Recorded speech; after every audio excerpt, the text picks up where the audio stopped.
end, I call the Prime Minister. Thank you, Mr Speaker. I ask leave of the House to make a ministerial statement relating to national security. Is leave granted?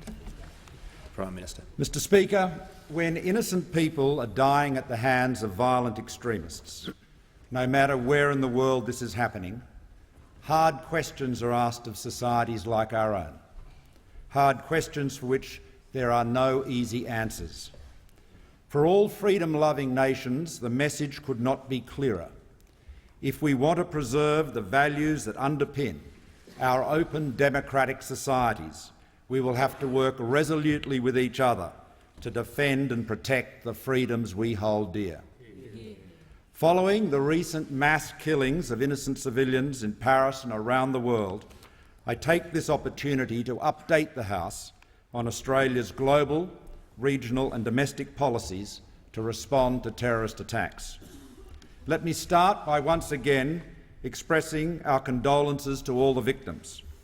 Our hearts go out to the families who've lost their loved ones and to those recovering from their injuries. Mr Speaker, we should grieve and we should be angry, but we must not let grief or anger cloud our judgment.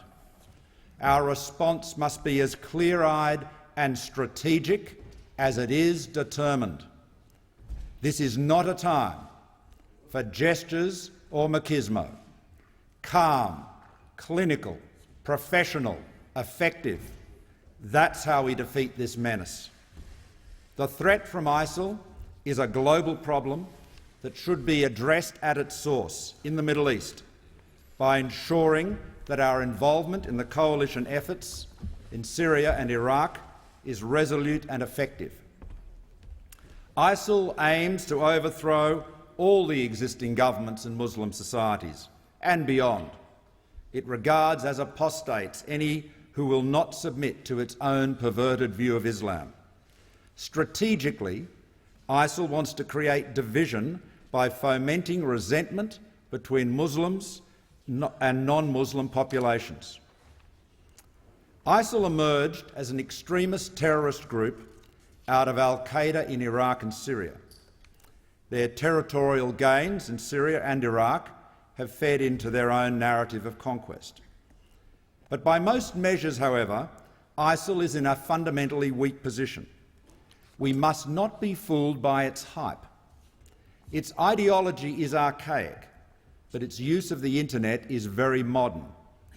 ISIL has many more smartphones than guns, many more Twitter accounts than soldiers. It does not command broad-based legitimacy, even in those areas under its direct control. It is encircled by hostile forces and it is under military pressure. And through its depraved actions, ISIL has strengthened the resolve of the global community, including Russia, to defeat it. The 60-nation-strong coalition's objective is to disrupt, degrade and ultimately defeat ISIL. This will require a patient, painstaking, full-spectrum strategy, not just military, but financial, diplomatic and political. This involves a combination of airstrikes in both Syria and Iraq and to support and training for Iraq's army. Australia's contribution to the coalition forces on the ground in Iraq is second only to that of the United States and large relative to our population and proximity to the conflict. Larger, for example, than that of any European nation, larger than Canada or any of the neighbouring Arab states. We have 6 F-A-18s involved in missions in that theatre, with 240 personnel in the Air Task Group, 90 Special Forces advisors and around 300 soldiers training the Iraqi army at Taji. The Special Forces are authorised by our government to advise and assist Iraq's counter-terrorism services in the field at headquarters level. However, the government of Iraq has not consented to any of our defence forces being deployed outside the wire on ground combat operations. The government of Iraq believes that large-scale Western troop operations in its country would be counterproductive. Australia's servicemen and women are making a significant contribution to the coalition campaign, and we will continue to support our allies as our strategies evolve in what is likely to be an extended campaign. In Iraq, ISIL's momentum has been halted, its capabilities degraded. Kurdish and Iraqi forces have won back territory with coalition support. Mr Speaker, I have to report to the House that the consensus of the leaders I met at the G20, at APEC and at the East Asia Summit is that there is no support currently for a large US-led Western army to attempt to conquer and hold ISIL-controlled areas. In Syria, the broader conflict and the absence of a central government that the West can work with makes action against ISIL even more complicated. Following the destruction of the Russian airliner over the Sinai and the Paris attacks, Russia and France have raised their operational tempo against ISIL. But ultimately, a political solution is needed in Syria. Only this would allow attention to turn more fully to eliminating ISIL as a military force. So we support the negotiations in Vienna to find a pathway to a political resolution in Syria. Under the circumstances that I've outlined, and mindful that Australia has a range of security priorities across the globe and in our own region, there are currently no plans for a significant change in the level or the nature of Australia's military commitment in Iraq and Syria. No such change has been sought by our allies. If one were, we would, of course, carefully consider it. We will always proceed on the basis of the considered advice of our military professionals in the Australian Defence Force, just as we rely on the advice of our counter-terrorism experts and security experts domestically. The current advice to the government is that the unilateral deployment of Australian combat troops on the ground in Iraq or Syria is neither feasible nor practical. As a supplement to our already significant military commitment, our interests and those of the countries and people in the region are served by supporting stability in countries neighbouring Iraq and Syria, particularly Jordan. We'll continue to look for ways to further strengthen cooperation with Jordan. Now, the rise of ISIL, Mr Speaker, and the conflict in Syria have increased the threat environment in Southeast Asia. I've discussed this issue at the East Asia Summit and in depth with the leaders of Indonesia, Malaysia, the Philippines and Singapore, among others. We are working more closely than ever to share intelligence and counter-messaging strategies. From an Australian perspective, we see a real risk that terrorist groups in the region might be inspired by attacks such as we have seen in Ankara, Beirut, Bamako and Paris. And we are very mindful of the fact that hundreds of thousands of Australians visit Southeast Asia every year for business, study or holidays. Now, just as Australia cannot fight any military conflict against ISIL unilaterally, we cannot counter violent extremism alone, particularly online. In my recent discussions with regional colleagues at the East Asia Summit and at APEC, I further committed Australia as a leading partner in this area. We look forward to supporting the new Malaysian Counter-Messaging Centre and to further cooperation with Indonesia, beginning with the Attorney-General and Minister for Justice, who is also the Minister assisting me on counter-terrorism, shortly taking up an offer to visit Indonesia in December to hold discussions focused on furthering our countering terrorism and violent extremism efforts in the region. Mr Speaker, the Paris attacks demonstrate ISIL has an ability to launch concerted attacks in Western cities. It was also a reminder that while coordinated, there is not much sophisticated planning required for armed fanatics to slaughter unarmed civilians with military assault rifles and suicide vests. As Prime Minister, and speaking on behalf of the heads of ASIO and the AFP, as well as the Chief of the Defence Force, I want Australians to be aware that a terrorist incident on our soil remains likely, but also that Australians should be reassured that our security agencies are working diligently and expertly to prevent that happening. In addition to being the most successful multicultural society in the world, Australia as an island continent has some natural advantages over Europe, which is currently facing the uncontrolled movement of hundreds of thousands of people. Unlike the Europeans, we are in control of our borders. For example, people who successfully enter Greece are able to move at will throughout much of the European Union. We are an island nation. The people smugglers' business model has been broken. The boats have been stopped. We also have very strong gun laws that make access to weapons more difficult and play a vital role in keeping our public safe.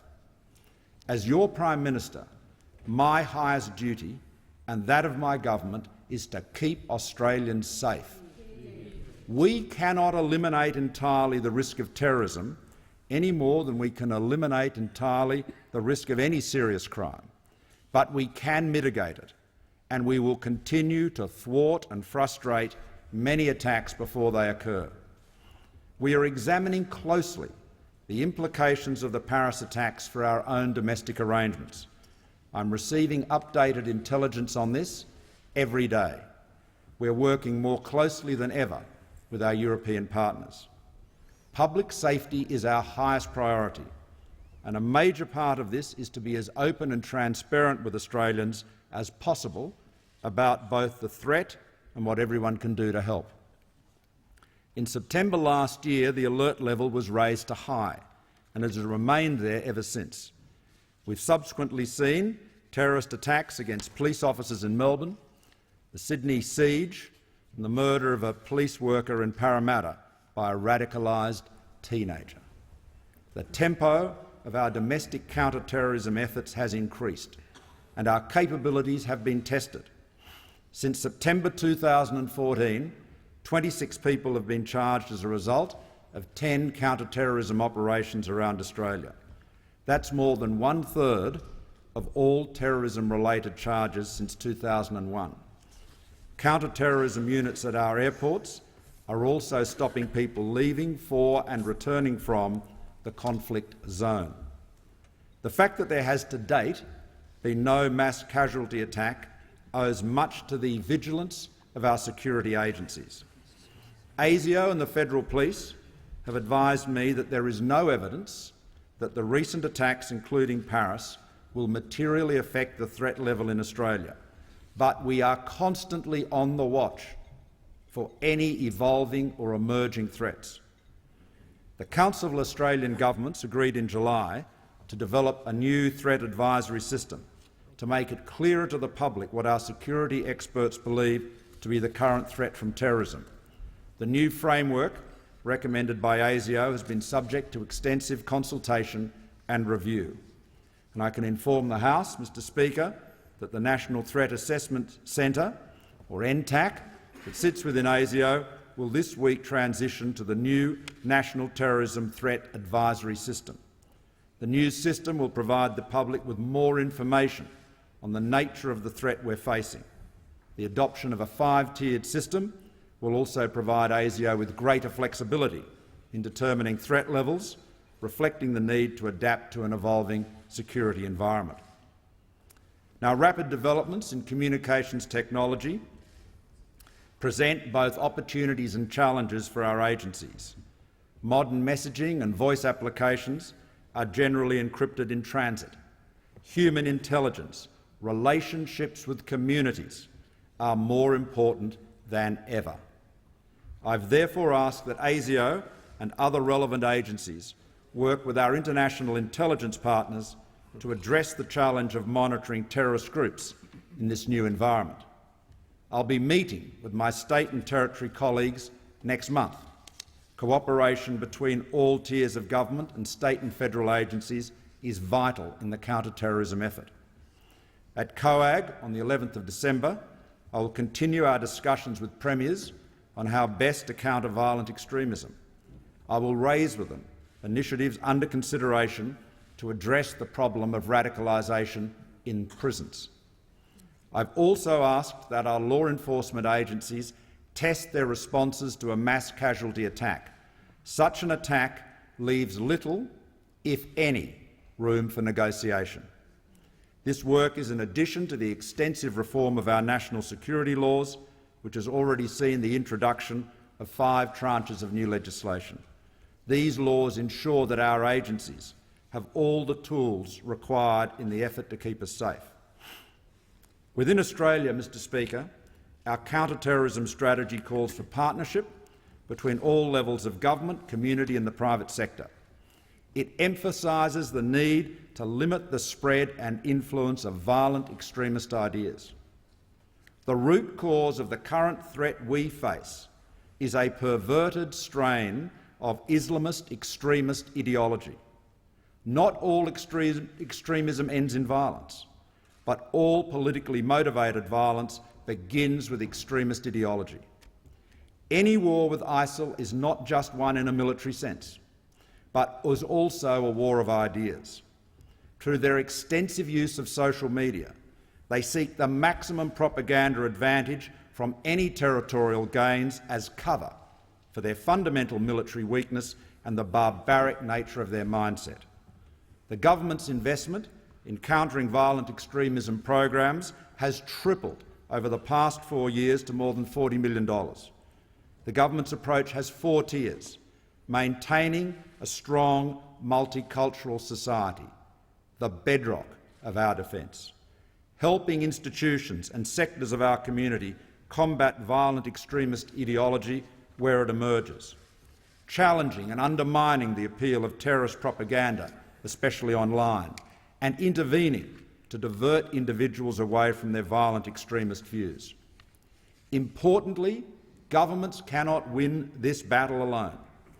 Community leaders and groups have great responsibility both in denouncing violent extremism and teaching unity in diversity, mutual respect instead of hatred. The condemnation of ISIL and the promotion of authentic, modern and tolerant Islam by the leaders of big majority Muslim nations, including Indonesia, Turkey and Malaysia, has been especially important. To this end, I thank all those Muslim groups and leaders who've made statements denouncing the Paris attacks. A strong and trusting relationship between the government and communities is crucial to ensuring the right messages reach the hearts and minds of those who might be vulnerable to the propaganda of terror groups. Part of the message is promoting the truth that Australia not only does its part in the military coalition to defeat ISIL, but in the humanitarian cause as well. Australia is committed to accepting over 4 years an additional 12,000 people who fled the conflicts in Syria and Iraq. Australia has also provided around $230 million in humanitarian assistance since 2011 to support Syrians and Iraqis affected by the conflict. This is a significant humanitarian initiative by Australians. We have one of the strongest records of any nation for resettling people facing persecution in their homelands. Since the end of World War II, Australia has resettled more than 825,000 refugees and others in humanitarian need. The focus of the 12,000 intake of Syrian and Iraqi refugees is on persecuted minorities and those assessed as being most vulnerable: women, children, families with the least prospect of returning to their homes. All applications are rigorously assessed on an individual basis, in line with Australia's existing refugee and humanitarian policies. Our national security interest is always the first and the abiding priority. Strict security, health and character checks will not be compromised.